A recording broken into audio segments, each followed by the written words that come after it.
Olá, sejam bem-vindos à Rede Pedagógica, a maior comunidade de aprendizagem em rede do planeta.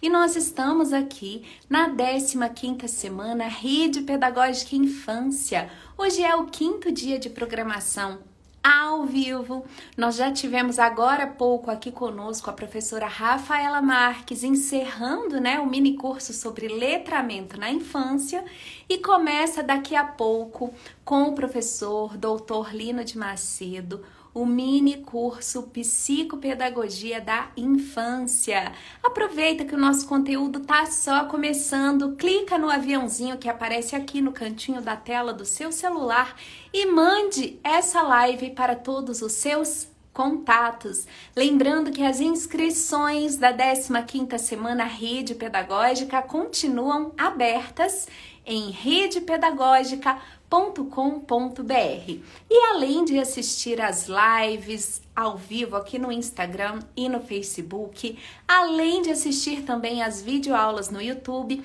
você precisa acessar a plataforma de cursos online, a RPEAD, para ter acesso aos materiais complementares da formação. Lembrando também que nos próximos 15 dias a rede pedagógica continuará adicionando conteúdos ao curso online, lá no ambiente virtual de aprendizagem. Então, você precisa continuar acessando, você precisa continuar baixando materiais, assistindo, para completar a trilha de aprendizagem que tem carga horária de 120 horas. A partir do dia 28 de outubro, você consegue emitir gratuitamente o seu certificado. E você tem prazo até o dia 15 de novembro para fazê-lo gratuitamente, sem pagar nada, nenhuma taxa, nenhum valor.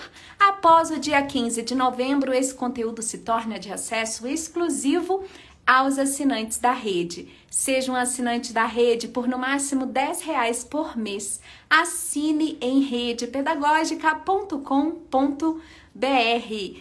Hoje, ao final da programação, eu vou fazer também o quê? Sorteios, muitos prêmios para vocês hoje, né? Afinal de contas, estamos no dia do professor.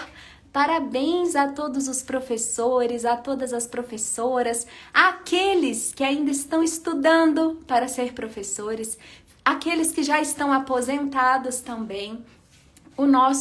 A nossa homenagem, os nossos parabéns. Vocês são especiais, vocês fazem a diferença. Hoje é um dia de festa. E que bom que a gente vai se encontrar aqui com o professor Lino de Macedo. Na verdade, uma quarta-feira, a gente estava lá em São Paulo, no Teatro da FAAP. Foi muito legal conhecer o professor Lino presencialmente. Gente, é a mesma coisa que vocês veem aqui na internet. Tudo bem, Lino? Tudo bem, obrigado. E você, Érica? Tudo jóia, que bom. Agora é diferente te ver pela internet, Lino. A gente se conhece pessoalmente, faz diferença mesmo, né? É impressionante isso, né?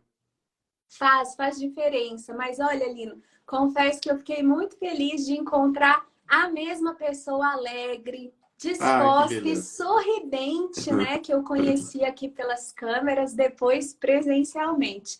Gostei muito. Depois eu vou mandar a foto que a gente tirou lá no seu WhatsApp. Ah, obrigado. Maravilha. Então, parabéns para todas as professoras e professores que estão aqui conosco e que não estão também, né? Porque, de fato, como você disse, o magistério é uma coisa maravilhosa, né? E benditos são as educadoras aí que cuidam das crianças, que educam as crianças, né, Érica? É uma maravilha. Os Muito bem. gestores, os coordenadores pedagógicos, né? As políticas públicas que favorecem o trabalho do professor, da professora, enfim, os pais que confiam nas professoras e confiam seus filhos para as professoras, é uma maravilha. É verdade.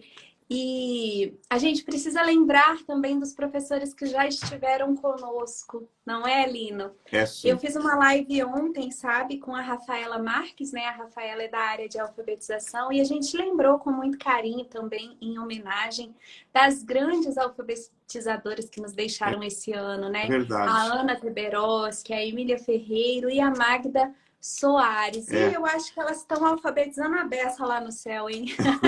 Então, assim, então, sim, elas estão deixando marcas no céu. É verdade, marcaram muito a nossa vida, né? Sim, Com práticas assim inovadoras no que diz respeito à alfabetização, como disse a Rafaela, né? Que são conhecimentos que vão continuar conosco certamente por muitos e é, muitos e muitos anos. Elas continuarão sendo referências. Privilégio nosso foi ter convivido com elas na mesma época, né, é Lino? verdade. E você sabe, né, se a gente tivesse que escolher três domínios, três habilidades, três competências, três capacidades que são importantes para qualquer coisa na escola e na vida de hoje igualmente, é ler, escrever e calcular, não é mesmo? Então, a alfabetização, na verdade, é a entrada das crianças no mundo do qual elas vão obter sempre mais e mais e melhores coisas, né? E é uma pena que no Brasil ainda muitas crianças que estão no segundo, terceiro ano da escola fundamental ainda não estão plenamente alfabetizadas, né? É uma pena. Mas eu acho que valorizar, né, a formação do professor, inclusive a educação infantil pode ser uma boa oportunidade de pré-letramento mesmo, né, de introdução às crianças na cultura do escrito, e, através do enriquecimento da cultura oral, né, da fala, do desenho, das imagens, das histórias, da leitura de histórias, né? De ver o professor ou o pai escrevendo, se beneficiando da leitura, da escrita. Né? As crianças apreciam essas qualidades e querem imitar. Né? Eu quero, né? Tanto assim que você vê, o pai está escrevendo e a criança está fazendo um rabisquinho no papel e ela acha que está escrevendo igual o pai. Ótimo. Quer dizer, a função é comparável, né? Ainda Sim. que ela esteja fazendo marcas no papel e o pai esteja escrevendo, ou a professora. Então, a educação infantil pode ser, não no sentido de antecipar ou substituir, mas no sentido de criar uma cultura favorável ao escrito, né? A importância do escrito na nossa vida, né? Seja o escrito no papel, o escrito digital, porque hoje nós temos o escrito no digital também, né? No computador, né? Nós temos a fala no computador, nós temos muitas coisas no computador hoje, né? É verdade. Olha, Lina, estão chegando aqui muitos parabéns a você também pelo Dia do Ah, obrigado. Professor. Muito obrigado. Muitas e muitas mensagens. Inclusive, Lina, eu sempre apresento você aqui para o pessoal como livre docente da Universidade de São Paulo. Mas muitos educadores aqui não sabem o que é ser livre docente. Você poderia Ah, explicar para todos nós? então, olha, é o seguinte, a carreira universitária, atualmente, ela começa com o professor como doutor. Então, é assim, a pessoa faz a graduação, depois ele faz um curso de pós-graduação chamado pós-graduação sensu estrito. E esse pós-graduação sensu estrito, a pessoa faz o curso de mestrado e, ao defender uma dissertação, ela se torna mestre em psicologia, mestre em educação, mestre na área que ela fizer a pós-graduação. Depois, aí ela faz mais 3 anos ou 4 anos, dependendo do caso, aí ela vira doutor na área. Bom, o livre docente é o seguinte, nem todos nem todas as universidades exigem a livre docência, né? Elas exigem um pós-doutorado, ou para você subir na carreira, você tem que fazer um pós-doutorado. No caso das universidades paulistas, a gente tem um outro título que é chamado de livre docente, que a condição é você ser doutor, né? E depois você faz uma tese. No meu caso, por exemplo, eu fiz a livre docência 10 anos depois de ter ficado doutor. E então, por exemplo, nas universidades federais não é necessário ser livre docente. Você faz um pós-doutorado, é suficiente para você fazer subir na carreira. E na USP, depois a gente tem o concurso de professor titular. No caso, eu fiz a livre docência e depois eu fiz o concurso de professor titular. Na verdade, eu sou professor titular de Psicologia do Desenvolvimento. Na verdade, são passos naturais na carreira para quem escolhe, né, se dedicar. E, no caso, toda a minha vida eu me dediquei a isso, né, Érica? Que bom para nós. Eu comecei a dar aula com 18 anos. 18 anos, puxa! Então, eu sou professor há 61 anos. Gente, que coisa boa! Aos 18 anos, o que você lecionava? Então, eu lecionava na Escola Masculina de Emergência da Vila Azul. Olha que você, no meu tempo, masculina, porque só homem poderia ser professor. Olha. Não podia ser mulher professor. Era uma escola rural, de emergência, porque muitas crianças estavam sem professor e se compôs uma escola que só homens poderiam dar aula. E então eu dava aula para primeira, segunda e terceira série ao mesmo tempo. Então tinha uma fileira que era de primeiro ano, outra fileira que era de segundo ano, outra fileira que era de terceiro ano. Gente, que diferente, uma sala multisseriada. Eu dei aula durante 2 anos lá, gostei muito, foi uma experiência muito linda para mim. Como eu comecei como professor primário, na verdade, né? Que coisa boa. E depois eu fui professor secundário e aí universitária. Olha só, gente, o professor Lino de Macedo começou, como a maioria de nós aqui, né? Professor ali dos anos iniciais, antigas primeira, segunda e terceira série, ele tinha uma sala multisseriada, né? Então, quando ele fala aqui conosco sobre esse trabalho, ele fala com muita propriedade, porque também faz parte, né, da experiência de vida e de trabalho do professor. E era numa escola masculina, mas os alunos eram meninos e meninas, não é isso? Meninos e meninas. Ah, ok. Mas o professor masculina, porque o professor tinha que ser homem. Olha isso, gente, que porque diferente. Era uma escola rural. Então, naquela época, se entendia que mulher não... Enfim, são mudanças no tempo, né? Naquele tempo se achava que era mais coisa para professor. Hoje seria difícil, porque muitos homens, infelizmente, não querem ser professor, né? Tem razão. A gente encontra homens escola... mais na universidade, né, Lino? A gente encontra, assim, nos anos finais, nas licenciaturas, ensino médio e na universidade. Mas, realmente, na educação infantil e nos anos iniciais, existem, claro, né, exceções, mas a grande cada maioria vez são menos. mulheres. Infelizmente, porque a criança precisa do contato com homens e mulheres, né?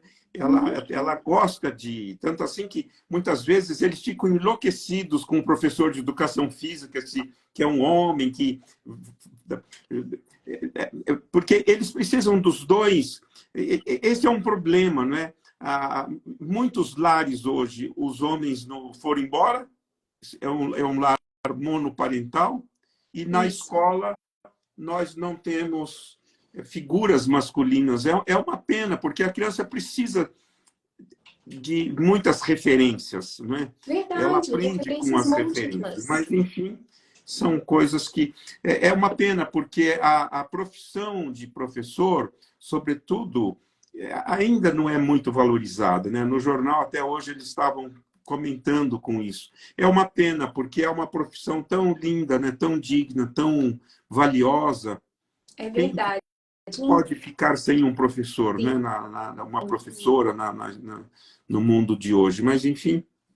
Infelizmente, né, as pesquisas mostram que o país ruma a um apagão de professores, né? É, Ou nós vamos precisar realmente inverter esse cenário, ou a gente vai precisar se preparar para esse cenário, né? Eu não é sei se assim. vocês já viram, temos muitas manchetes dessa maneira, né? É, O Brasil sofre o risco de ser atingido por um verdadeiro apagão é de professores. Ou verdade, seja, é daqui a verdade. X anos, nós não teremos professores para assumir classes de educação infantil, anos iniciais e etc.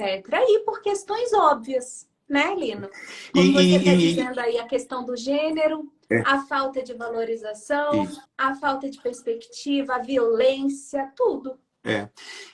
E, e é interessante, né, Érica, que a profissão de professor ela tem uma complexidade tão, tão grande quanto a profissão de médico, de advogado e outras profissões, engenheiro, né? Porque o professor precisa saber sobre o desenvolvimento da criança, ele precisa saber sobre a gestão da sala de aula, ele precisa dominar os conteúdos que ele ensina, estudar metodologias. Daí eu acho a importância da rede pedagógica nesse sentido de favorecer, promover a formação continuada dos professores, porque o melhor curso de pedagogia, de fato, não forma o professor 100%. Ele precisa de fazer especializações, formação continuada, né? Alfabetização, como você está falando, você quer coisa mais complexa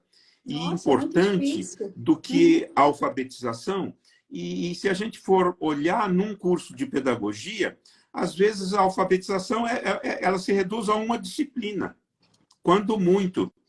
Né? Então, Verdade. por isso que é importante que o professor tenha a oportunidade, ou se dê a oportunidade, de fazer cursos de formação, investir na sua qualificação profissional, e o Estado precisa cada vez mais de valorizar essa profissão. Né? Né? Em outros países, por exemplo, ser professor é algo muito reconhecido. Né? É um orgulho se dizer, eu sou professor.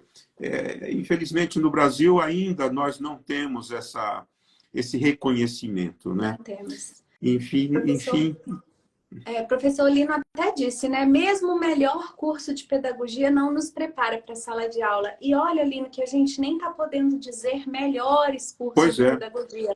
Porque, de fato, o que a gente tem visto, e as pesquisas mostram também, né, que a qualidade é, dos cursos de pedagogia e de formação de professores, né, que atualmente mais de 60% dos docentes são formados à distância, em cursos de baixa qualidade. Eu não estou aqui é, associando a educação à distância à baixa qualidade, tá, gente?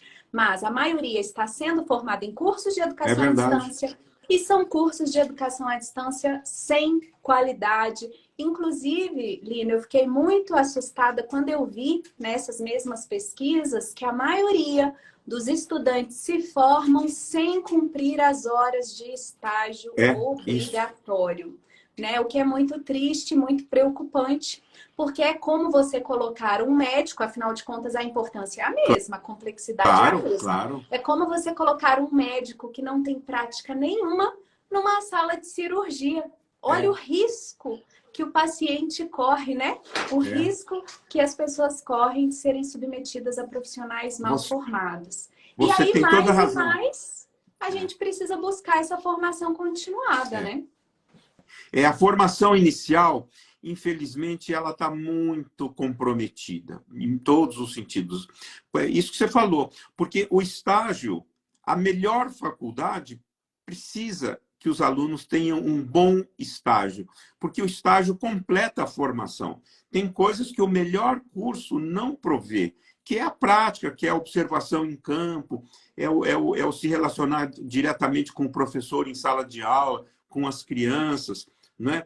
Observar formas de enfrentamento de situações de sala de aula, de vida na escola, da convivência escolar, gestão de conflitos, conversar com os coordenadores pedagógicos, né? Discutir planejamentos didáticos, enfim, observar na prática. Infelizmente, isso está tudo muito comprometido, né? E a verdade é essa, né? Muito comprometido. Infelizmente, essa aqui. Infelizmente, né, essa falta de qualidade na formação inicial do professor, a falta de incentivo para a formação continuada, vai acarretar num problema que é a educação de baixa qualidade. E a gente sabe que falar em baixa qualidade na primeira infância é realmente, Claro. assim, o pior dos cenários possíveis. Porque nós estamos falando da base dos pilares. Durante toda essa semana, a gente está conversando aqui sobre infância. E com o doutor Lino de Macedo, a gente vai falar sobre a psicopedagogia da infância. Ou seja, gente, a importância, né, dessas questões psicológicas, dessas questões pedagógicas na infância e principalmente na primeira infância, que a gente já delimitou aqui para o pessoal, né, que vai do 0 aos 6 anos, ou seja, a educação infantil. Lino, a gente conversou aqui uma vez e citou, né, aquela equação de Heckman, né, aquele estudo desse grande pesquisador que inclusive já ganhou o prêmio Nobel, né? Os investimentos que a gente faz na primeira infância são os mais decisivos até para o desenvolvimento de uma nação. É verdade. Né? São os que trazem mais retorno. A gente pode investir milhares, a gente pode investir milhões em políticas públicas que a gente vai ter um retorno X. Mas se a gente investir na infância e na primeira infância, esses resultados são exponenciais, né? Como que é a tua visão sobre isso? Exatamente. Olha, eu faço parte do comitê científico de um Núcleo Ciência pela Infância, que é vinculado ao INSPER, à Universidade de São Paulo, à Universidade de Harvard, e lá tem muitos estudos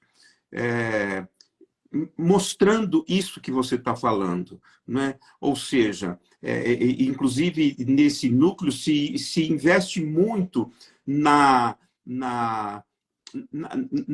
advocacia, vamos dizer assim, de advogar junto aos prefeitos e políticos da importância, exatamente isso que você falou, da importância de se investir na primeira infância, porque, de fato, né, há pesquisas mostrando, por exemplo, que o investimento que mais dá retorno socioeconômico para a sociedade é o investimento na infância. Né?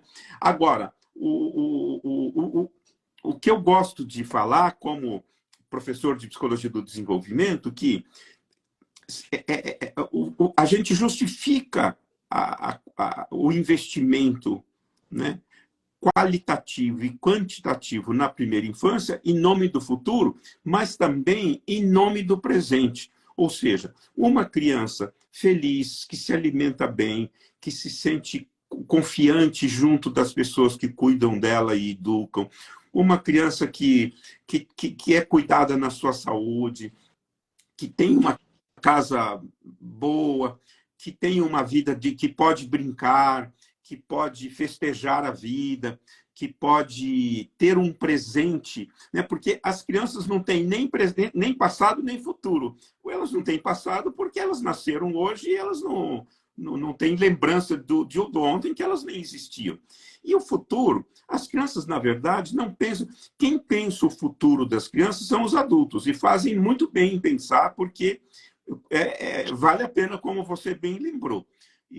Mas as crianças têm um presente, e elas merecem viver um presente, né, pleno de significado, de brincadeira, de convívio com outras crianças, convívio com as coisas do mundo, boa alimentação, uma casa segura, saúde, vacina, serem bem cuidadas se elas estiverem doentes, delas poderem ter um desenvolvimento plenamente possível, o melhor possível. Porque quanto melhor for o presente da criança, mais garantido é que ela será um adulto com autocuidado, com cuidado, com menos. Isso está provado, sabe? Uma criança que é bem cuidada nos primeiros anos de vida é um adulto que menos usuário de droga, mais cuidadoso de si mesmo, mais cuidadoso melhor profissional, menos criminalidade, menos roubo, menos coisas que fazem mal para a sociedade e para a própria pessoa. Então, é uma pessoa mais integrada consigo mesma, né? e com o mundo, com o social. Então, eu gosto de saber que agora está se tomando consciência de que os primeiros anos de vida são alicerce, né? Eles são a base de um presente bom para as crianças e de um futuro melhor para a sociedade. Isso é maravilhoso, né? É maravilhoso. E o que você comentou, né, vai ao encontro do que outros professores disseram aqui, né? Esse foco no presente da infância também é muito importante, ao invés de ficar apenas, né, instrumentalizando a vida da criança para o futuro, a gente permitir que elas vivam a infância, né? A Perfeito. gente vai perdendo com o tempo, né, Lino? Aí na vida sim. adulta e cada vez mais cedo, a gente vai perdendo essa capacidade de se concentrar no presente. Parece que a gente está sempre vivendo hoje em função do amanhã. Isso é. E a gente precisa se concentrar no presente, afinal de contas, a vida é agora. O amanhã nem garantido está, né? Exatamente. De fato, nós temos uma sociedade, né, a multitarefa, né, essa demanda excessiva que a gente tem, por exemplo, no contexto do trabalho e de tantas outras coisas, etc., afastam a gente, porque você sabe, o que é presente para a criança, né? Presente é ser bem cuidada no cotidiano, xixi, cocô, comida, tomar banho, ir para a escola, enfim, ter um cotidiano protegido, higiênico, alimentado, gostoso, e brincar. Ou seja, a criança, ela pede coisas, porque vamos pensar em nós adultos. Muitas vezes nós adultos escovamos o dente em 30 segundos, engolimos um sanduíche ou não sei o quê, ou um pão com manteiga, e saímos correndo para trabalhar. Então, ter tempo para a criança, né, mesmo na educação infantil, né, muitas educadoras infantis são demandadas para cuidarem principalmente da comida, da alimentação, da higiene, etc. Mas, tão importante quanto isso, é elas terem esse ócio gostoso com as crianças. Cantar, contar história, ficar junto com elas, falar, olhar, passear.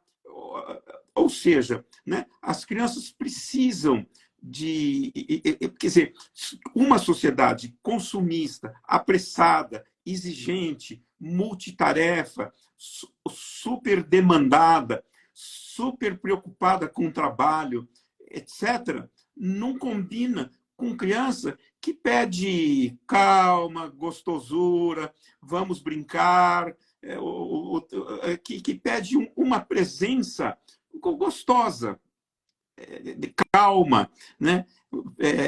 Alegre, assumida. E, infelizmente, nem todos nós... Né? Você vê, tem muitas mães que têm pouco tempo para ficar com seus filhos. Elas trabalham, às vezes elas têm 2 trabalhos e mais a casa para cuidar.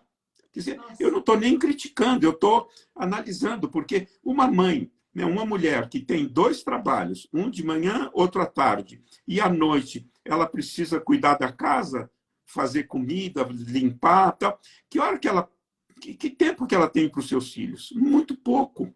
Muito bom. Ela sofre com isso. Sofre. Ela sofre com isso. E as crianças perdem uma oportunidade de ter um adulto que ela confia, a mãe delas. Elas confiam na mãe, gostam da mãe, querem ter a mãe, para essa vagabundagem tão linda da infância, né?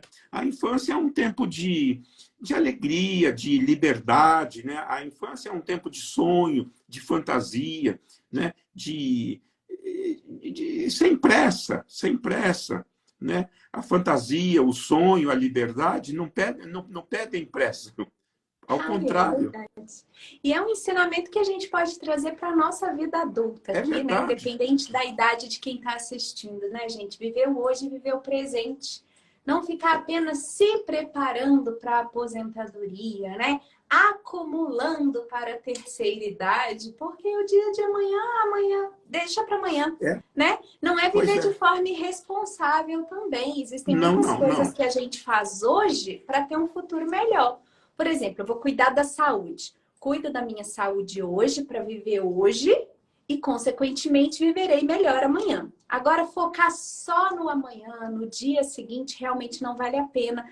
E por isso também a gente não pode sobrecarregar as crianças. É. Sabe, Lino, eu sou a favor de um currículo que não seja sobrecarregado. Concordo Querem com colocar de você. tudo dentro da escola. A gente tem que aprender. Eu vou dar alguns exemplos recentes, tá? Empreendedorismo, marketing. Querem colocar tudo isso dentro da escola, como se a criança tivesse que ser o quanto antes preparada para a vida Isso, adulta, né? isso. Então, assim, a escola vai ficando cada vez mais inchada, né? Cada vez É. mais responsável por todas as coisas. Como que você vê isso, né? É muito livro, é muito material didático, são muitas matérias, são muitos projetos, são muitos Exatamente. compromissos. Exatamente. Para mim, Érica, isso expressa uma preocupação, né, nesse sentido de que se eu não fizer isso agora, isso vai fazer falta depois. E pior que é o contrário disso. Uma criança que pode brincar, sonhar, imaginar coisas, desenhar, dançar, explorar as coisas do mundo, cuidar da horta, cuidar do animal, ajudar nas coisas da escola, em rodas de conversa, discutir as coisas mais diversas e interessantes para ela, que pode ter iniciativa, que pode ganhar autonomia. Essa criança está sendo preparada para o futuro, né? Eu acho que muitas vezes, né,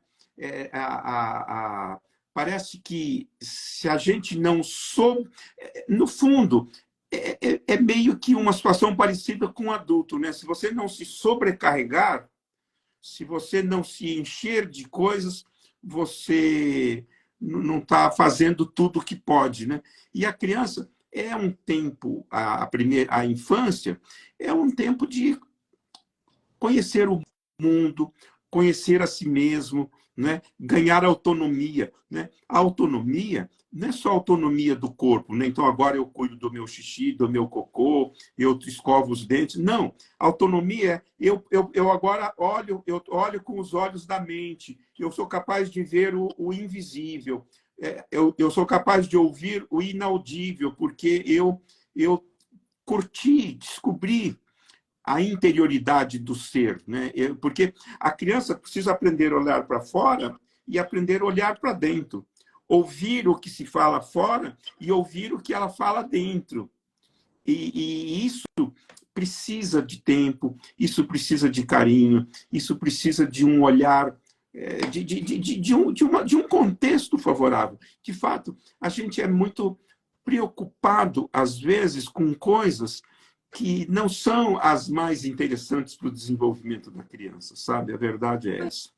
Pois é, e há tempo para todas as coisas, né, gente? Exatamente. Inclusive, tempo para a gente aproveitar, viver a infância, né? Muitos de Sim. vocês que estão ouvindo aqui podem ter memórias maravilhosas da infância ou podem lamentar uma infância perdida, porque tiveram que amadurecer cedo, às vezes tiveram que cuidar dos irmãos, às vezes tiveram que cuidar da casa, trabalhar. Então, assim, de fato, a gente precisa salvaguardar a infância. Outro dia ali no meu filho do 6º ano, ele tem 11, né? Sim. Tava fazendo um simulado, já com todos os trejeitos de Enem, de prova, de gabarito e etc.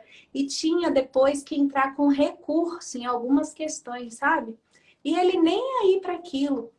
Aí eu no grupo de WhatsApp com as mães, né, que hoje em dia é muito comum que as mães se Sim. associem, né, em grupos de WhatsApp.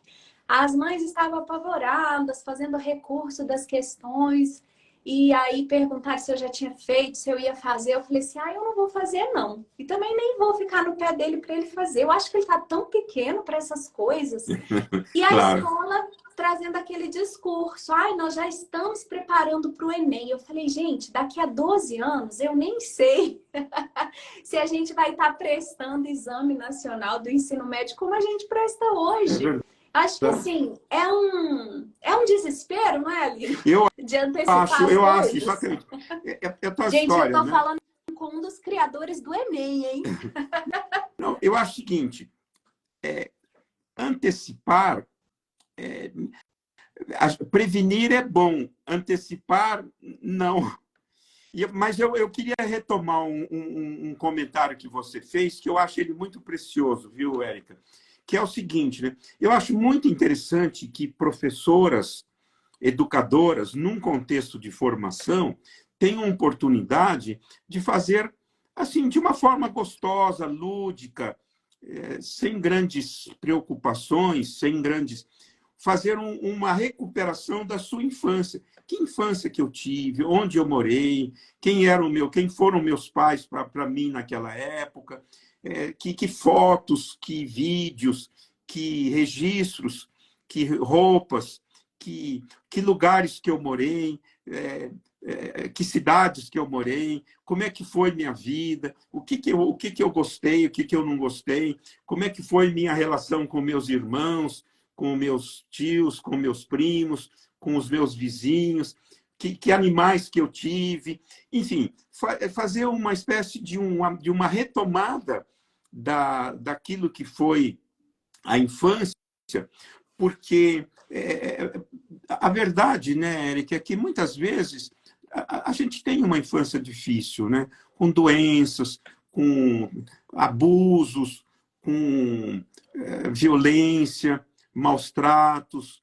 A gente tem experiências negativas que, às vezes, que até é bom a gente poder lembrar disso, falar disso, quem sabe compreender as causas disso, rever isso, ponderar o efeito que isso eventualmente teve na nossa vida, né?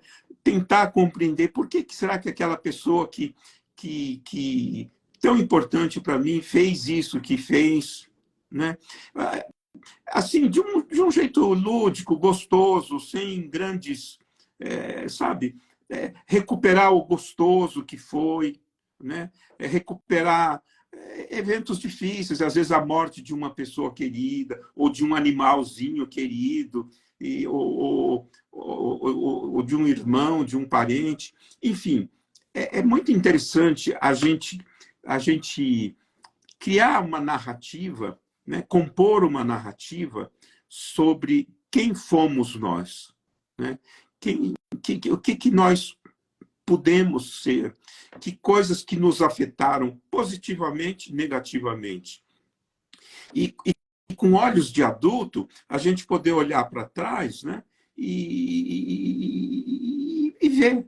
E tentar compreender, analisar a situação, mas assim, de uma forma leve, gostosa, lúdica e lúcida ao mesmo tempo, né? Uma forma de alguém que tem um passado, né? Que tem um passado. Verdade, isso pode nos ajudar a gente a se conectar com os nossos alunos, né? Exatamente. Se eu tenho alunos, por E eu acho que exemplo, ajuda muito isso. E Alunos às de vezes 9, 10 conversar anos, com eu os posso alunos, lembrar de como foi o meu período 9, 10 anos na escola, que memórias que eu tenho, procurar com claro, os pais, se eu tenho fotos, se eu tenho registros, porque isso também é um exercício para a gente se colocar no lugar do aluno, né? sim, exatamente. Às vezes perguntar para os pais, ou perguntar para as pessoas que conviveram conosco quando a gente era criança, quem era eu? Porque às vezes a gente não tem lembrança, né? Mas elas podem dizer. Hoje, né, as pessoas mais jovens, né, têm hoje muitas fotos, tem muitas coisas, né, que ajudam a lembrar, a reconstruir esse passado, né? Porque muitas vezes a gente não tem nem tempo para isso, sabe? E ter um tempo para voltar para o seu passado é bom. É bom, inclusive, quando o professor convive com crianças pequenas, na verdade, ele está convivendo um pouco também, ele está revivendo um pouco também aquilo que ele foi ou não pôde ter sido, ou gostaria de ter sido e não pôde ser. Verdade. O professor da educação infantil tem essa oportunidade, né? De certa Tem, forma, de reviver ou de viver uma infância diferente. é verdade. É verdade. E isso é muito precioso, eu acho. Você foi uma criança levada, Lino? Eu acho que sim, viu? Eu acho que sim. Eu era muito brincalhão, molecão, e eu, às vezes até meio inadequado, mas é interessante. Assim, como aluno, eu nunca reprovei, mas eu não era o aluno de primeiro aluno da classe. Eu era meio assim, enfim, deixava a coisa rolar. Eu comecei a ficar assim, aluno disciplinado. Quando eu entrei na faculdade, que interessante, a partir da faculdade eu me tornei um estudante dedicado, etc, etc. Mas até a faculdade eu era mais ou menos, e eu gostava de fazer outras coisas. Eu sou de cultura rural, né? Então eu gostava muito de ambiente rural, vaca, cavalo, galinha, essas coisas de fundo de quintal, né? Era como E Chico Bento, Lino? é mais ou menos, viu? Mais ou Chico menos. Bento gostava de faltar aula para ir pescar, né? É assim. E eu acho que. Mas, assim, eu tinha responsabilidade, mas não era assim, aquela criança. E meus pais, que eu me lembre, eles não. Porque tem pais que são muito severos, né? Muito. Têm uma expectativa muito grande. Né? Você sabe que, por exemplo, eu li que nos Estados Unidos, a criança com 4, 5 anos é classificada como loser ou winner, perdedor, loser ou ganhador, winner. No sentido, é como se com 4, 5 anos a criança fosse marcada a ferro e fogo no sentido: você vai ser um vencedor, você vai ser um perdedor. Olha que destino pesado é esse, né? Porque uma criança com 4, 5 anos, ela pode ser muitas coisas, não nada está determinado assim, né? E muitas vezes nós pais e nós adultos somos muito exigentes e às vezes a gente troca o filho da cabeça do desejo com o filho da realidade. Da mesma forma que nós, professores, muitas vezes trocamos o aluno concreto que está diante de nós pelo aluno idealizado. Que o aluno idealizado não existe. O que existe é o aluno que está na frente de nós, que aprende, que não aprende, que dá problemas na aula ou não dá problemas, que convive desse ou daquele jeito. É esse aluno que a gente tem que lidar, né? É esse aluno que a gente tem que conviver com ele e ajudar no melhor que a gente pode. Não o aluno idealizado, né? Não essas fantasias que a gente tem de um aluno ou de um filho que às vezes pode ser muito distante do filho real que a gente tem. E esse é o nosso filho, é o filho que está diante de você. Né? É importante a gente ter fazer essa diferença, né? Eu estou cobrando o meu filho concreto, eu estou comparando o meu filho real, concreto, com um filho sonhado, imaginário, que não existe. O que existe é meu filho concreto. E isso que a gente tem que considerar, né? É com ele que a gente tem que lidar. Ele que é objeto do nosso amor, não esse filho sonhado, né? Esse príncipe encantado que existe no sonho, mas que na realidade é a filha que a gente tem aí e que está no mundo. Que beleza, né? Que maravilha. Que beleza, justamente, e vem com essa diversidade, com esse fôlego de vida, né, de ser diferente. Os Exato. filhos podem ser muito diferentes da gente, né? Às vezes a gente Sim. acha que o filho é uma Ai, são. extensão, é uma continuidade, mas eles podem vir completamente diferentes. E mesmo aqueles que são criados juntos se tornam pessoas completamente diferentes. Os alunos também nem sempre serão como nós. Eu vejo isso muito no professor também, sabe, Lino? O professor que se identifica com aquela criança que mais se parece com ele ou com o aluno que ele foi, É. né? Você vê que Isso. o professor... Ou que ele gostaria que tivesse, Isso, né? que ele gostaria que tivesse, justamente. Às vezes o professor mais tolerante com a turma é aquele que não foi exatamente um aluno exemplar, porque ele consegue se ver É, naqueles alunos, né? Ao contrário de que um professor que foi um aluno muito padrão não consegue compreender a heterogeneidade da sua turma. É importante a gente ter esse olhar crítico, né? Quando a gente olhar para o outro. E nós estamos exato. conversando aqui com o doutor Lino de Macedo, ele que é especialista em desenvolvimento infantil. Esse é o minicurso Psicopedagogia da Infância, que faz parte da programação da 15ª Semana Rede Pedagógica, cujas gravações ao vivo terminam hoje, mas que continua sendo composto esse curso online na plataforma até o dia 28 de outubro, que é quando você consegue iniciar conosco a emissão do seu certificado. Lino, foi muito bom você falar de família também, e não tem como não falar, É. né? Você falou aí dos filhos idealizados e etc. Inclusive, quero te contar que a nossa próxima semana rede pedagógica vai extrapolar bastante aí esse espaço escolar, porque nós vamos falar também de família, Ai, né?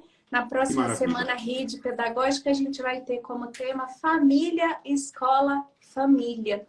A gente quer Ai, falar mais sobre isso, ai, né? que Sobre essa beleza. comunicação que precisa existir entre esses dois ambientes, esses dois espaços que são determinantes na Muito, constituição do muito bem sujeito. falado. Porque a gente tem visto, Lino, a seguinte realidade: as famílias se queixando das escolas e as escolas se queixando da família. Então tá na hora de sentar para conversar, né? Isso, Para alinhar as expectativas, não é verdade? isso, exatamente. E veja, eu até já conversei sobre isso, até já escrevi sobre isso que eu vou falar. É o seguinte, é muito interessante, né? Porque para a família, a criança, e quando eu falar criança, pensa na infância, né? Então, para a família, a criança é um filho. Para a escola, a criança é um aluno. Para a criança, ela não é nem aluno nem filho, ela é criança. Uma criança que tem gosto de viver, que tem tais questões, que quer isso, que quer aquilo, que sofre isso, que sofre aquilo, que gosta disso, que gosta daquilo. E, de fato, você tem razão. Eu acho assim, né? Por exemplo, tem certas mães que têm medo de perder os filhos, o filho para a professora, tem meio que ciúmes da professora. Acho que está entregando, quando deixa o filho na escola, acho que está entregando para não para uma colega que vai continuar o trabalho, mas que vai competir com ela. É muito interessante esse tema, mas, enfim, esse é o próximo assunto, né?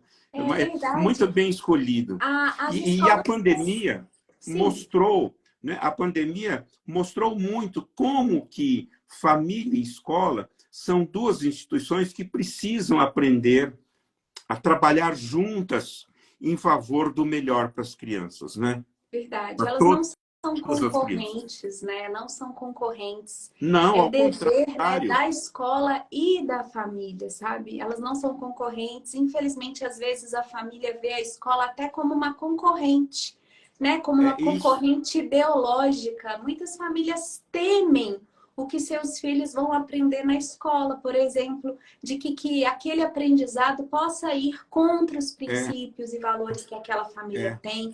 E a gente precisa conversar abertamente sobre isso, até para desmistificar Sem algumas dúvida. questões, O, né? o, Então, o, as escolas também têm se preocupado muito com isso. E as escolas se queixam da falta desse apoio, né? De ser sim, vista como rival, de ser vista como um espaço que não é qualificado, né? Com as é. recentes discussões que nós tivemos aí até no Brasil, em termos de legislação, né?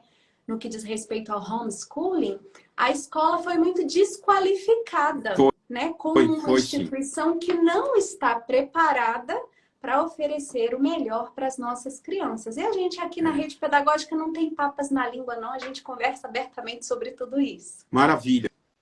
E você sabe que, às vezes, né, infelizmente, em alguns casos, com razão, né? Por exemplo, a minha mãe, eu sou livre docente, como você lembrou. Sim. A minha mãe tinha terceiro ano primário e eu tenho o maior gosto de tê-la como minha mãe. Eu tenho, eu não tenho vergonha de dizer que eu sou filho de uma mãe que só pôde estudar o terceiro ano primário. Uhum. Entende? Agora, de fato, muitos filhos se tornam arrogantes e tem crianças que, em se tornando adultos, têm vergonha da sua família, porque é uma família humilde, porque mora no interior, porque os seus pais são analfabetos, não sabem ler e escrever, não são sofisticados no modo de vestir, de falar, etc. Eu acho uma pena isso, porque e tem pais que têm medo de perder. A recíproca também é verdadeira. Né? Da mesma forma que tem crianças que, na medida em que se tornam adulto, renegam o passado que tiveram, infelizmente, e tem pais que têm medo de perder os filhos se eles se tornam muito importantes. E não. Quer dizer, na verdade, né, quando os pais têm maior prazer de ver o filho ser mais. Qual pai não gostaria que seu filho fosse mais do que ele mesmo, em todos os sentidos? Tivesse melhor saúde, melhor emprego, melhor qualidade de vida, melhor educação, etc. Não é? Então, é muito interessante isso, porque esse triângulo, né? A família, a escola e essa criança que se desenvolve a partir daquilo que ela aprende com a família e com a escola, e essa criança que vai crescendo e que tem que ser assim, que se ela for reconhecida essas duas fontes, ótimo para todo mundo, inclusive para a própria pessoa, né, Érica? Verdade. E a gente quer trazer para essa discussão aqui não apenas os educadores que sempre participam conosco, mas pais e mães que se importam Ótimo. com uma educação de qualidade. Então, você que já faz parte da rede pedagógica, que já conhece a Semana Rede Pedagógica, já pode pré-anunciar aí que na próxima Semana Rede Pedagógica os pais, mães, avós, avós serão todos muito bem-vindos aqui, porque nós precisamos colocar os pontos nos is, acabar aí com as desavenças entre escola e família para que a gente possa caminhar junto, né? Porque Sim, certamente o nosso propósito ele é comum. A gente só precisa encontrar o meio, a gente só precisa estabelecer os diálogos para que isso flua, perfeito. né? Com naturalidade. E vai ser um prazer, professor, é claro, se você puder participar conosco aqui na rede Tomara que eu possa, sim. pedagógica. Olha, pessoal, a videoaula que o professor Lino de Macedo gravou para vocês já está pronta, está sendo liberada lá no YouTube da Rede Pedagógica. Então, nós vamos fazer um intervalo, vamos liberar o vídeo e vamos retornar daqui a 30 minutos para que a gente possa continuar essa discussão aqui com o professor Lino sobre a psicopedagogia da infância, tá? A nossa videoaula tem 25 minutos, então eu vou calcular que a gente retorna aqui às 7h40. Tudo bem, professor? Tudo bem, ótimo. 9h40 a gente retorna ao vivo no Instagram e no Facebook. Agora eu quero todos vocês lá no canal da Rede Pedagógica no YouTube. Eu vou fazer a chamada lá, hein? Vai lá assistir o vídeo para que você possa ter mais elementos para participar dessa segunda live, tá? Inclusive, traga seus comentários, traga as suas perguntas, porque tem muito mais para você na 15ª semana Rede Pedagógica. Professor Lino, muito gosto estar aqui contigo mais uma vez. O gosto foi meu, o gosto é meu. Até a Tchau. próxima, viu? Um grande abraço. Até a próxima. Um abraço. Tchau. Tchau. Primeira live aula do mini curso Psicopedagogia da Infância com o Dr. Lino de Macedo. Foi ótimo. Quem participou não me deixa mentir. E quem não participou poderá assistir esse conteúdo posteriormente, porque ele está sendo gravado, vai ficar salvo aqui no Instagram e já já estará disponível também no YouTube da Rede Pedagógica. E vamos colocar o link lá na plataforma, na sua trilha de aprendizagem. Mais uma vez, um feliz Dia dos Professores para todos vocês. Vocês são incríveis, são vocês que inspiram a Rede Pedagógica a continuar aí com esse projeto que tanto cresce a cada dia.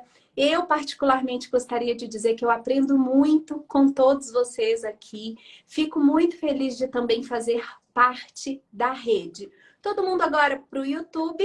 Já está sendo liberada a videoaula do Lino lá. E às 18h40, ao vivo, aqui no Instagram, a gente tem encontro marcado, Lino de Macedo e Edivaldo Fernandes, para a segunda live aula do mini curso de hoje. E depois dessa live aula, o que a gente tem aqui na rede? Sorteios, presentes no Dia do Professor para vocês. Eu volto para fazer sorteios ao final da programação. E quem estiver na live comigo, na live de sorteio, vai concorrer a um presente muito especial.